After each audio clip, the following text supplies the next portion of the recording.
Arqueomanía. Hace 1000 años, estas soledades eran la frontera de Al-Ándalus con los reinos cristianos. El poderoso reino de León, que dominaba el noroeste peninsular, presentaba cara a los emires y a los califas de Córdoba, aunque también competía con otros reinos cristianos. Las fronteras de Al-Ándalus fueron móviles durante sus casi 1000 años de existencia. En época califal, la de su mayor esplendor político y militar, fueron el escenario de cientos de batallas que hoy día son estudiadas por la arqueología.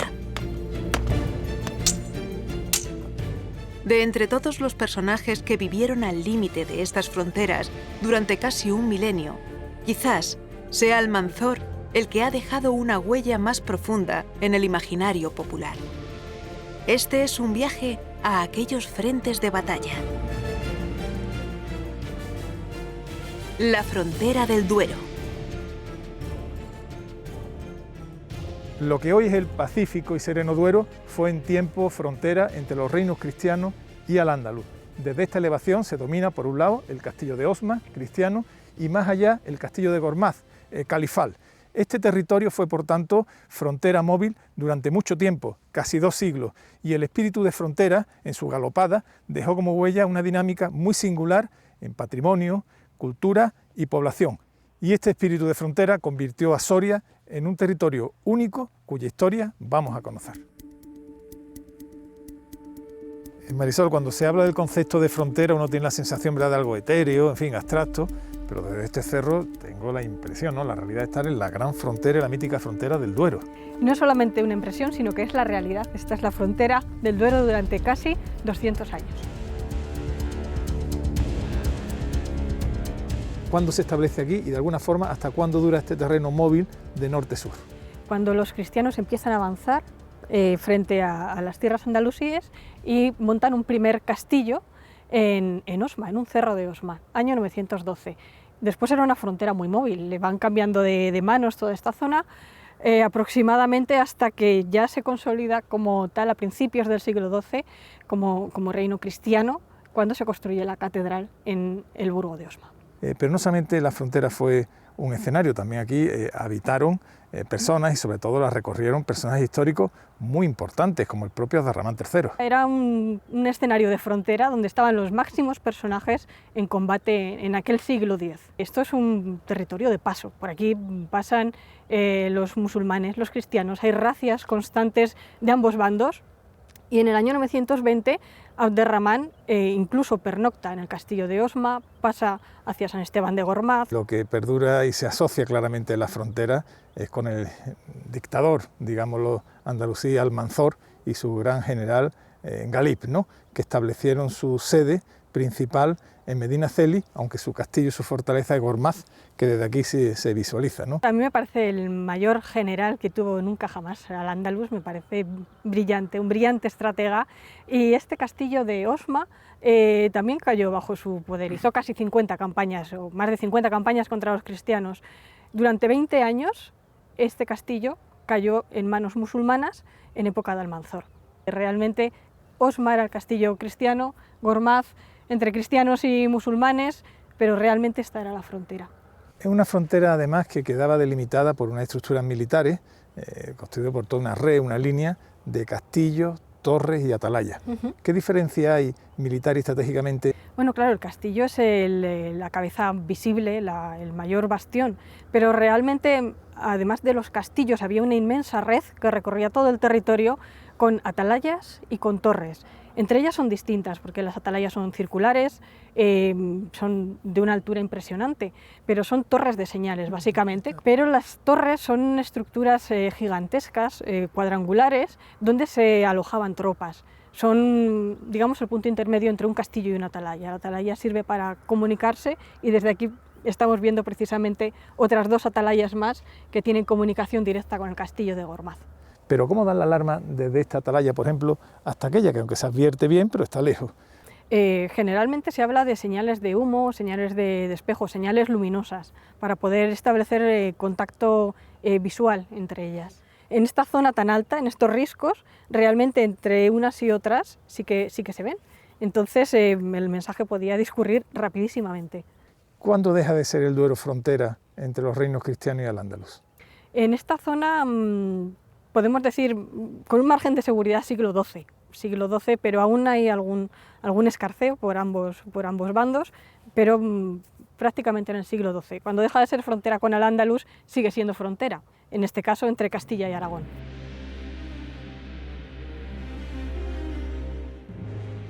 Los habitantes de la frontera son nómadas, están en continuo movimiento.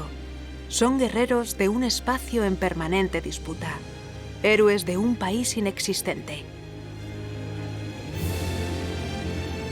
Y desde esta línea de la frontera aún parecen sentirse las galopadas de uno y de otro bando.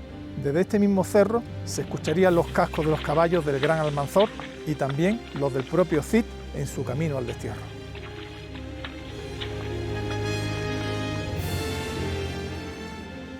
Sun Tzu escribió en El arte de la guerra: las operaciones secretas son fundamentales. De ellas depende el ejército para llevar a cabo cada una de sus actuaciones. Por lo tanto, el desenmascaramiento de operaciones y su rápida comunicación es esencial para la victoria. Las noticias rápidas desempeñan un papel fundamental en la guerra. Los mensajes, las alertas y los avisos recorrerían toda la línea de atalaya hasta llegar al castillo. Bueno, nos creemos que hemos inventado las telecomunicaciones ahora, pero de alguna forma en versión medieval estas señales a través de la atalaya venían a hacer esa función. No solamente daban un aviso, sino decían además qué tipo de peligro o qué tipo de alarma se trataba. Y si Sun Tzu habló de la información, Cicerón lo hizo sobre la importancia de tener recursos económicos en la guerra. Con su sentencia, el dinero es el nervio de la guerra, lo dejó bien claro. Tanto los leoneses como los castellanos y andalusíes precisaron de ingentes cantidades de oro y plata y otros recursos para soportar el esfuerzo bélico. Aunque la rapiña y los botines compensaban en parte este esfuerzo, sus arquitectos militares hubieron de optimizar los recursos a su alcance. El devenir de los yacimientos arqueológicos muchas veces es realmente curioso. Por ejemplo, este castillo de frontera de Osma fue erigido en gran parte con sillares extraídos de la vieja y antigua ciudad romana de Usama, pero ese destino parecía perseguir a estas piedras que posteriormente fueron arrancadas del castillo para utilizarse en una de las reformas de la catedral del Burgo de Osma. La frontera no solo separó dos poderes políticos, sino también dos formas de entender el mundo y, desde luego, la arquitectura. La opulencia de los palacios de Al-Ándalus, como los de Medina Azahara, contrastaban con la sobriedad y reciedumbre leonesa. Dos mundos condenados a luchar en sus fronteras. Dos estilos arquitectónicos muy diferentes, como vemos, al norte y al sur, pero que sin embargo sí tuvieron un punto en común: la arquitectura militar. Castillos, torreones, torres y atalayas fueron idénticos para ambos ejércitos. La guerra en la Edad Media se parecía a la guerra de la antigüedad. Era cruel, era táctica, favorecía a los veteranos y obligaba a las alianzas. Sobre todo, era muy cruel, muy de tú a tú, completamente de cuerpo a cuerpo. Sobrecoge el pensar cómo tuvo que ser un asedio medieval. Gritos de terror, alarido de muerte, espadas que se entrecruzan, flechas silbantes, aceite hirviendo que te quema, piedras de catapulta que te aplastan, todo zozobra, todo confusión. Pues este espectáculo dantesco que narro aconteció en este castillo, tantas veces tomado y retomado. Afortunadamente ahora solo es un recuerdo que evocamos.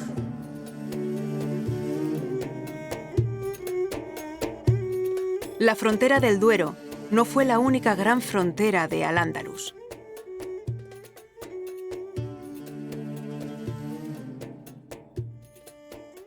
Era uno de los grandes temas de Al-Ándalus, la frontera. Y era un gran tema también porque era un tema muy periférico con respecto a Córdoba, estaba muy lejos de Córdoba la frontera.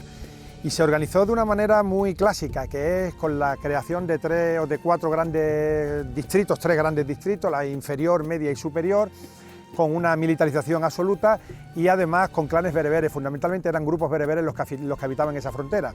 Esa frontera era mucho más permeable de lo que pudiera parecer desde el presente. El Estado omeya gestionó la frontera a la manera oriental, creando esas marcas fronterizas como grandes territorios. De alguna manera mantenían una cierta autonomía con respecto a Córdoba, pero estaban evidentemente sometidas a Córdoba. Esa autonomía permitió que en ciertos momentos algunos de los gobernadores pues decidieran emprender un camino de independencia política y ocasionó evidentemente problemas a la administración cordobesa. Los sitios de Bobastro y Castillejos de Quintana, en el corazón de la actual provincia de Málaga, formaron parte de la frontera de la Fitna, de la rebelión de Omar Ben Hafsun contra el Emirato de Córdoba. Son dos lugares en los que el componente religioso, que en ocasiones parece mutar de lo cristiano a lo musulmán, posee un papel central. Los recientes descubrimientos en Castillejos de Quintana nos sitúan ante una pregunta. ¿Se trataba de un conjunto monacal que se alineó en la revuelta de Omar Ben Hafsun contra el poder cordobés? Estamos ante un lugar que puede recordar algunos de los grandes monasterios de época bajo antigua o de época alto medieval.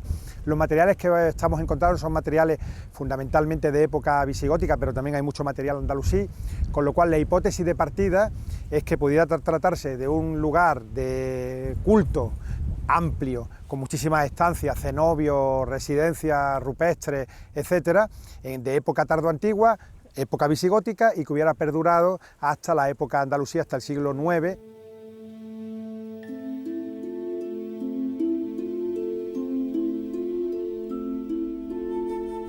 Pero Al-Ándalus, durante el Emirato, no fue un territorio compacto. Hubo de sofocar rebeliones diversas que le distraían de su esfuerzo en las fronteras del norte. Para vencer a los rebeldes, hubo de erigir fortalezas que separaron a súbditos y rebeldes. Ya en plena meseta sur pueden verse todavía hoy los castillos de Zorita junto a la visigoda Recópolis y a la espectacular ciudad de Bascos. Bascos es un producto de la lucha de los emires y los califas para someter Toledo.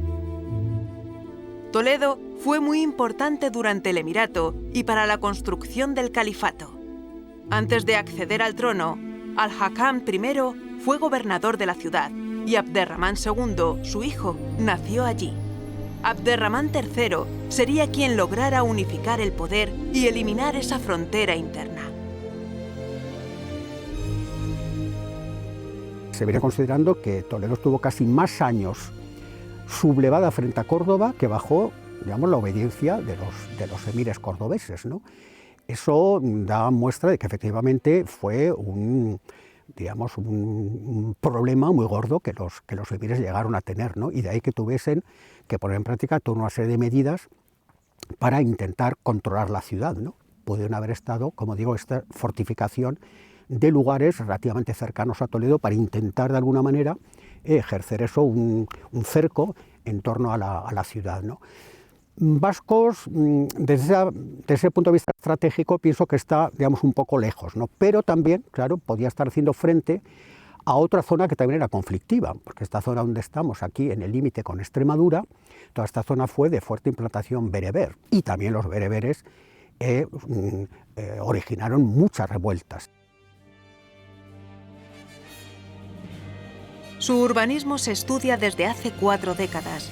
Tiene muchas incógnitas por resolver, pero qué duda cabe de que estamos ante un baluarte de frontera, un lugar para guarecerse y desde el que atacar, una plaza inexpugnable. ¿O eso pretendieron sus fundadores? Regresemos de nuevo a la frontera del Duero, donde, además de las armas y los castillos, también florecieron las leyendas. Y si un lugar condensa un espacio legendario es precisamente este cañón, este bellísimo cañón del río Lobo. La ermita de San Bartolomé, en teoría de origen templario, fue ubicada, según esta leyenda, justo en el lugar donde se le cayó la espada al apóstol Santiago cuando saltó con su corcel de un lado a otro del cañón. Otra leyenda, muy curiosa, habla de que un demonio salía todas las noches de la cueva que tenemos al fondo y destruía lo que se había construido de la ermita, porque no quería sacralizar estos sus dominios. Al final, por un signo mágico, lograron edificar la ermita al completo.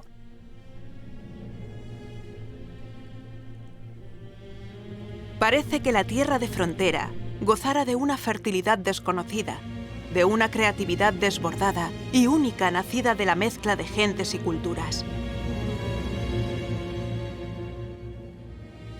Estas influencias cristalizan en maravillas excepcionales como San Baudelio de Berlanga, que a pesar de que una parte de sus pinturas fueron vendidas y arrancadas en 1925, es considerada como la Capilla Sixtina del arte mozárabe. Esta pequeña fuente, que emana de forma ininterrumpida durante verano e invierno, puede ser una fuente más, pero no lo es, porque marca un lugar, como tantas veces ocurre, sagrado. La cueva, la fuente, fueron utilizados por eremitas desde la antigüedad. San Baudelio es un caso paradigmático de estos eremitas que vivieron en la soledad, pero significa mucho más. San Baudelio también es un testigo de un periodo que conocemos muy poco, el periodo de la frontera entre Al-Ándalus y los incipientes reinos del norte, donde el efecto mozárabe se expresa con toda su brillantez y originalidad.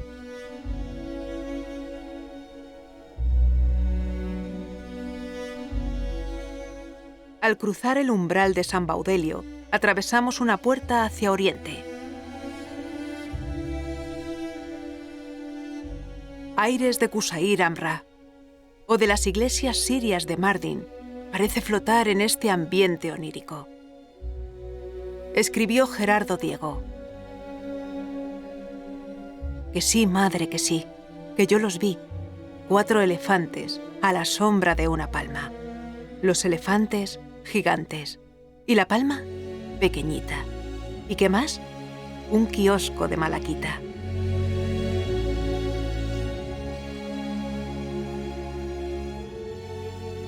Marian, estoy realmente sobrecogido, ¿no? Tengo la sensación que estoy en uno de los templos, de las ermitas en este caso, más hermosa y enigmática al tiempo. La miro y no sé si estoy en una iglesia cristiana por las pinturas románicas, en una mezquita, veo una cueva, veo una fuente. ¿Qué es San Baudelio? San Baudelio es una suma de espiritualidad, sin ninguna duda. Empieza siendo un eremitorio de un eremita cuyo nombre debió olvidarse, pero no así el que era un lugar santificado por la presencia del eremita, y sobre ello se construyó una ermita ante la cueva. La cueva la podemos visitar todavía, y luego es una ermita donde se suman culturas, esa suma tan fértil que nos dio la Edad Media y de la que conocemos poco. Entonces tenemos elementos musulmanes, sin ninguna duda, y desde luego tenemos un uso cristiano, de la liturgia cristiana, y creo que eso se respira en los muros todavía. Si hay un periodo, ¿verdad?, muchas veces complejo, porque lo es y desconocido, es la frontera entre lo que son Al-Ándalus y los incipientes reinos del norte, donde la frontera del Duero, siglo IX, X, XI, claramente tiene mucha importancia. San Baudelio puede arrojarnos mucha luz. ¿Cómo ves esta vivencia o influencia de los mozárabes, o sea, cristianos que viven en un entorno musulmán en esta línea de frontera? Efectivamente es una sociedad de frontera, con lo cual deberíamos olvidar muchos de los tópicos que tenemos y pensar que la vida en la frontera era dura o era difícil, porque efectivamente lo era, y olvidarnos del desierto poblacional, que no debió ser tal. Efectivamente, comunidades cristianas que vivían en la zona musulmana se trasladaron al norte buscando el territorio cristiano, pero también es verdad que en los territorios conquistados hubo poblaciones de asentamientos cristianos. En este sentido, San Baudelio presenta una serie de preguntas que afectan al siglo IX y al siglo X y nos da como respuesta casi la conclusión, diríamos, porque todavía tenemos muchas incertidumbres respecto a ello. Aquí creemos que se instaló una pequeña comunidad monástica alrededor de la cual viviría una pequeña población, son los que parte de los enterrados alrededor de la ermita, la necrópolis, que es del siglo XI al siglo XIII. Y luego otra parte también muy interesante es la propia estructura arquitectónica de la iglesia, que nos habla de una ritualidad que todavía no comprendemos muy bien y que correspondería precisamente al siglo X y al siglo XI. No, habría que distinguir dos partes, digamos, dos alturas en la ermita. La parte baja, que es una narrativa más profana, hay una escena de cacería de liebres, una cacería de ciervos, Y luego la parte superior, que ya es claramente románica en sus escenas de la vida de Cristo, por el motivo y por la técnica pictórica, y además un románico realmente bueno, ¿no? Podríamos pensar entonces que hay fases constructivas, sin embargo, arquitectónicamente la ermita está construida de una vez. Respecto a la división interna arquitectónica de la ermita, tenemos un ábside sobreelevado de una manera exagerada. La altura, la diferencia entre el suelo de la nave y el suelo del altar es excesivo. Tenemos a los pies de la ermita unas arquerías, dos filas, digamos, paralelas al altar o perpendiculares al altar, que tienen una estructura clarísimamente musulmana, y luego tenemos un coro elevado. ¿Qué ritualidad se seguía aquí? Había una separación de los monjes y del pueblo llano, seguramente. Hubo una separación entre los cristianos y los conversos, los recientemente convertidos, puede ser también. Y luego, por último, para hacer más complejas las cosas, podríamos hablar de que tal vez la ermita esté a caballo entre el rito mozárabe y la adopción del rito romano en el siglo XI, con lo cual esto nos llevaría a una complejidad litúrgica todavía mayor. Pudieron haber otros asentamientos mozárabes, digámoslo así, en la frontera que han quedado desaparecidos. Ese tema es muy interesante, porque efectivamente hoy San Baudilio es un unicum dentro de todo el románico, no solo español, sino europeo. Es verdad que no sabemos lo que hemos perdido con las remodelaciones del románico, porque las poblaciones del rito mozárabe en gran parte también estuvieron alejadas y dispersas, con lo cual la arquitectura no estuvo tan normalizada como lo estuvo después, ¿no? Entonces no sabemos lo que hemos perdido. ¿Cuándo entra el rito romano y cómo hace que desaparezca ya esos ritos mozárabes? La adopción del rito romano pretendía unificar todas esas variantes litúrgicas que había, ¿no? Y efectivamente se consigue en el siglo XI. La medida más eficaz fue prohibir a los conjuntos monásticos, a los pequeños monasterios que no quisieron abandonar voluntariamente el rito mozárabe, se les prohibió que siguieran aceptando nuevos monjes, con lo cual se les obligaba a la extinción. Y ya automáticamente ese monasterio o se perdía y se abandonaba o pasaba al rito romano.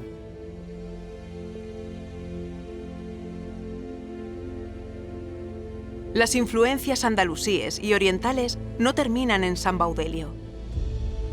En Soria, cerca de San Saturio, el de la curva de la Ballesta Machadiana, se conserva un híbrido asombroso que bien representa el mundo singular y heterodoxo de la frontera, San Juan del Duero.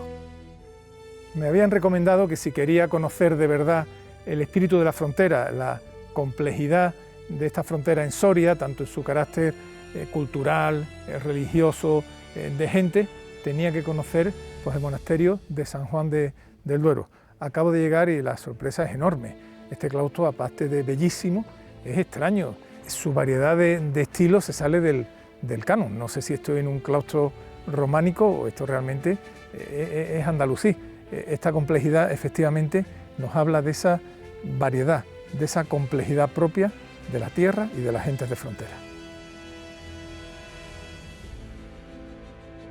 Es probable que la Orden del Hospital, nacida del Temple, con sus influencias orientales, tratara de plasmar un universo plástico que recordara esos lejanos orígenes. Y si el claustro en su conjunto me ha parecido sorprendente, la sorpresa aún se incrementa más cuando puedo ya observar detalles. Por ejemplo, esta puerta, este arco apuntado, con su cierre en herradura, bueno, que me hace trasladarme desde Soria hasta el estilo más propio de Córdoba o de Granada.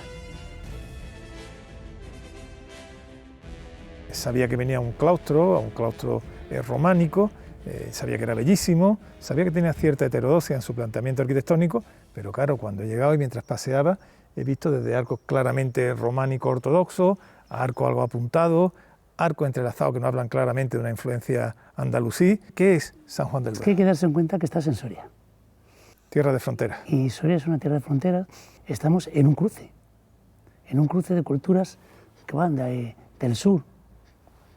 Lo tenemos, el mundo andalusí que sube, el mundo cristiano que baja, incluso las influencias del Mediterráneo. Entonces, al estar en ese cruce tienes esta joya que desde luego es única, arranca con el mundo románico y luego ya va dentro de esa...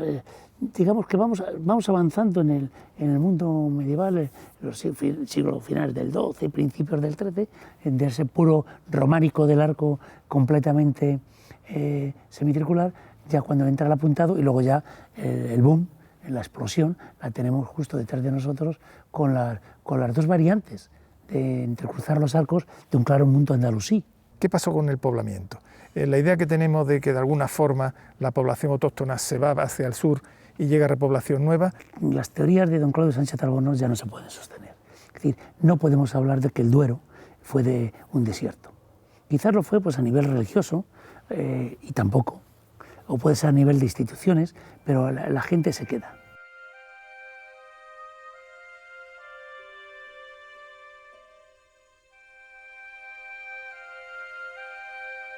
Abderramán III había dejado el control de las fronteras en manos de señores que administraban un territorio y se enriquecían a cambio de mantener a raya las incursiones desde el norte. Esa fue la política califal hasta que Almanzor llegó al poder. Almanzor partió desde Córdoba en 56 ocasiones para sembrar el terror en los reinos cristianos. Saqueó Santiago de Compostela, fundiendo las campanas de su catedral, y arrasó Barcelona. Tal fue el impacto que la expedición de Almanzor causó en Barcelona, que los condes dejaron de depender de los francos, que no los socorrieron, para empezar a mirar a los reinos peninsulares como nuevos socios. Las hazañas de Almanzor fueron legendarias y han llegado hasta nuestros días. Desde sus alturas, el castillo de Gormaz domina el Valle del Duero. Hasta aquí llegarían las tropas califales después de semanas de viaje para acuartelarse. El propio califa despedía a sus tropas en las mismas puertas de Medina Zahara en un auténtico alarde de fuerza y poder. Su presencia en el Duero es imborrable. Almanzor combatió en el Duero hasta su misma muerte. Controló el territorio y lo golpeó sin piedad cuando fue necesario. Se dice de él que viajaba con su mortaja y un Corán que había copiado de niño. Su ejército estaba compuesto por bereberes, con los que había aprendido a combatir en el Magreb, y de andalusíes. Los caballeros cristianos le tenían tanto miedo que nunca dejaban sus caballos en los establos, sino que los mantenían ensillados en los patios de las casas. Ese miedo, ese factor sorpresa, junto con una ejecución cuidada de su estrategia, fueron suficientes argumentos para que Almanzor dominara el panorama durante toda su regencia. Almanzor murió en Medinaceli. Quizás su tumba sea pronto descubierta. Si comenzamos el programa en una atalaya de la línea cristiana, lo vamos a finalizar en la fortaleza de Gormaz, cabeza de los ejércitos califales y andalusíes. Pasaron los siglos y aunque el tiempo no se detiene, ese espíritu de frontera quedó encarnado, como hemos visto, en las piedras de los castillos, monasterios y ermitas que hemos conocido.